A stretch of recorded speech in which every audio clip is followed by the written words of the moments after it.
안녕하세요, 김인만입니다. 안녕하세요, 김민지입니다. 시간이 너무 빠른데, 자, 지나간 건 지나간 거고요. 내가 근데 아빠, 내가 요즘 좀 인스타를 좀 많이 본단 말이야. 인스타? 부동산 그런 그 거좀 그만 인스타 봐. 계정 그런 걸 부동산 인스타? 나한테 유익되는 그런 걸 많이 본단 말이야. 그런 건 좋지. 보는데 24년에 내년에 이것저것 바뀌는 게 많더라고. 많지. 항상 한 해가 바뀌면 법이 많이 바뀌니까. 그래서 오늘은 그러면 2024년에 뭐가 바뀌는지, 바뀌는 정책, 뭐 세금도 바뀌고 여러 가지 청약 뭐 여러 가지가 바뀌기 때문에 한번 쭉 정리해 보는 시간 한번 가져보도록 하겠습니다. 네. 첫 번째 뭐가 달라질까? 세금부터 보죠. 세금 중요하잖아. 중요하지. 내 피 같은 월급.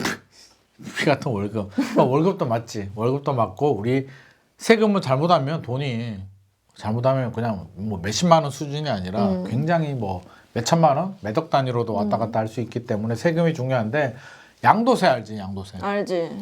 네가 안다고? 응. 집을 팔 때 남는 돈이 있을 거 아니야. 예를 들어서 5억에 샀는데 10억으로 올랐어. 그러면 5억 원이 다 내 돈이 아니고 일정 부분 국가에 세금을 내야 돼. 팔 때 내는 세금을 양도세라고 하는데 양도세가 이제 투기가 생기니까 중과세를 적용했단 말이에요. 중과세? 문재인 정부 시절에. 양도세는 다 설명하면 좀 길긴 한데 보통 구간에 따라서 6%에서 45%, 최고 45%까지 세금을 가져가. 거의 절반 가져가는 거네. 그 많이 남을수록 많이 가져가지. 구간이 있는데 예를 들어서 뭐 한 1,000만 원 남았다. 이렇게 하면은 6%만 떼가고 6%만? 점점 올라가서 나중에는 65%까지 45%까지 떼가는데 투기 지역들 있잖아. 규제 지역들 뭐 조정 대상 지역 이런 지역들 조정 대상 지역에 있는 주택을 여러 채를 가지고 있다. 2주택, 3주택을 가지고 있으면 더 45%보다 더 2주택을 가지고 있으면 20% 포인트를 더 붙여. 그러면 65%. 3주택을 가지고 있으면 75%, 30% 포인트를 붙인단 말이야. 그러면 45에 30 붙이면 75%. 10억 원 남으면 10억 원 남으면 75%면 뭐 거의 한 7억 낸다고 봐야지. 아무리 누진 세율이 적용이 돼도. 그러면 안 되잖아. 그러면 누가 팔겠냐고. 문제가 그치. 생기니까 한시적으로 풀어줬어. 윤석열 정부에서 한시적으로 풀어준 기간이 2024년 5월 9일까지. 5월 9일까지. 5월 9일까지는 규제 지역도 지금 남아있는 규제 지역이 강남, 상구, 용산구잖아. 그러면 원래대로 하면 75%가 적용돼야 되는데 5월 9일까지는 빼줄게. 원래대로 45%만 6에서 45%만 적용해줄게. 라는 게 5월 9일까지니까 5월 9일 지나면 다시. 강남, 상구, 용산구 규제 지역들은 다시 원복. 그러면 최대 75%까지 적용될 수도 있는데 정부에서 이걸 다시 뭐 더 연장을 해줄지 어떻게 해줄지는 아직 모르겠고 현재 법대로라면 2024년 5월 9일 되면 그때까지만 한시적으로 면제해준다. 규제 지역이 아닌 지역들은 신경 쓸 필요가 없다. 자, 두 번째는 혼인하고 출산할 때 이제 증여세. 예를 들어서 아빠가 민지한테 돈을 줘. 그냥 용돈 주는 거야 뭐 상관없겠지만 큰 돈을 주게 된다면 세금을 내야 됩니다. 맞아요. 그걸 증여세라고 합니다. 그러면 1억 원을 주게 되면 10% 정도. 물론 이게 직계 존속, 부모하고 자식 간에는 5천만 원까지 공제를 해주긴 해. 10년에 5천만 원까지는 봐주고 5천만 원 넘어가게 되면 이제 10%, 구간에 따라서 1억에서 5억 사이는 20%, 5억에서 10억 사이는 30%. 그래서 나중에 50%까지 올라가요. 50%? 우와. 뭐 예를 들어서 재벌들 같으면 많잖아 금액이. 그러니까 절반 정도는 떼간다고 봐야지. 그러니까 그게 무섭잖아. 그래서 보통 10년 단위로 5천만 원만 해주는데 결혼할 때 그리고 출산할 때는 조금 봐주겠다. 5천만 원 넘어가니까 조금 더 해주겠다. 추가로 1억 원을 더 공제해주겠다. 이런 내용들이 2024년에 들어가 있고요. 그 다음에 월세 세액 공제 뭐 이런 거는 뭐 크게 월세 받는 사람들이 이제 관계가 되는데 요거는 이따 정도만 체크를 하고 넘어가면 될 것 같고 네. 고가주택 보증금 그러니까 보증금이 이제 전세 보증금물이 아니면 월세라도 보증금에 대해서 월세만 이제 소득세 계산할 때 적용이 되는데 고가주택 보증금도 과세 조정이 되는데 요거는 2026년부터 적용되니까 좀 멀었네요. 요거는 좀 빼고 고가주택이니까 빼고요. 건축물 용도 변경 후 1세대 1주택이 된 경우에 장기 보유 특별공제. 요것도 이 설명하면 좀 긴데 장기보유 특별공제는 이제 오랫동안 가지고 있는 사람들에 대해서 양도세를 낼 때 조금 더 깎아주는 그런 공제인데 건축물 용도 변경이 뭐냐면 원래 주택이 아니었어. 상가 같은 건데 주택으로 용도 변경했단 말이야. 그렇지. 그 부분에 대해서 이제 해당되는 건데 그러면 용도 변경하면 어떻게 돼? 주택이 된 시점부터 보유 기간과 거주 기간에 대해서 기간에 따라서 이제 적용이 되잖아. 장기 보유 특별 공제는 그렇게 적용이 돼. 오래 가지고 있을수록. 그러면 원래 상가를 가지고 있었는데 주택으로 바뀌었단 말이야. 그러면 상가를 가지고 있었던 시점부터 보유 기간은 상가 가지고 있던 시점부터요. 거주 기간은 주택으로 바뀐 시점부터 이렇게 계산한다는 건데 뭐 일반적인 경우도 아니고 뭐 크게 상관없으니까 중요하지 않으니까 이거를 우리 시간 뺏기지는 말고 넘어가도록 하겠습니다. 그래서 세금은 요 정도 바뀐다 알고 있으면 되고 대출 우리 집 살 때 대출 받아야죠. 그치. 대출 중요합니다. 그래서 2024년부터 신생아 특례 대출이 도입이 됩니다. 출산율이 문제이기 때문에 아기 놓으면 집 살 때, 전세 구할 때 혜택을 줍니다. 저리 대출을 주게 되는데 표가 보이시죠? 네. 표 내용 참고하시고요. 대출 한도는 특례에 적용되면 5억 원까지, 전세는 3억 원까지 적용이 됩니다. 소득은 1억 3천만 원 이하. 그러니까 1억 3천만 원 이하면 상당히 많이 그치. 적용이 되겠죠. 기존에는 7천만 원이었는데 1억 3천만 원 이하에 5억까지 되고요. 더 좋은 거는 금리. 금리 몇 프로인데요? 8,500만 원 이하는 1.6에서 2.7%. 그리고 8,500에서 1억 3천 사이는 2.7에서 3.3%.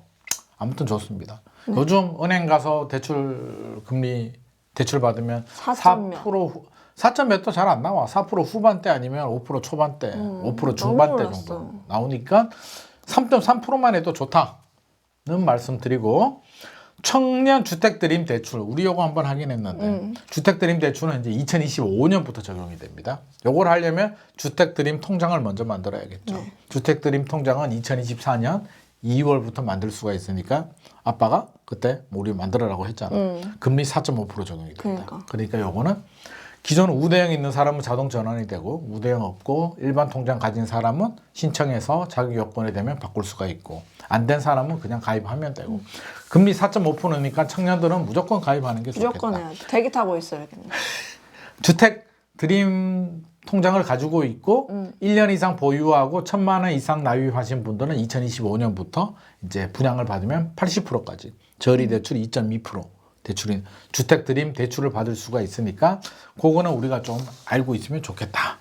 중요한 부분이네요. 이거는 놓치면 안 됩니다. 그리고 이제 청약 주택 드림 통장은 우리 간단하게 이야기를 했고요. 표 한번 보시면 되고 신생아 특별 공급 특별 공급도 이제 신생아 특별 공급도 또 나오네. 그러니까 이제 점점 이게 양날의 칼입니다. 신생아 특별 물량은 정해져 있는데 신생아한테 물량을 배정해주면 또 줄어드는 본의 아니게 또 혜택을 또 못 받는 분들이 누군가는 생기겠죠. 그게 청년이 될 수도 있는 건가?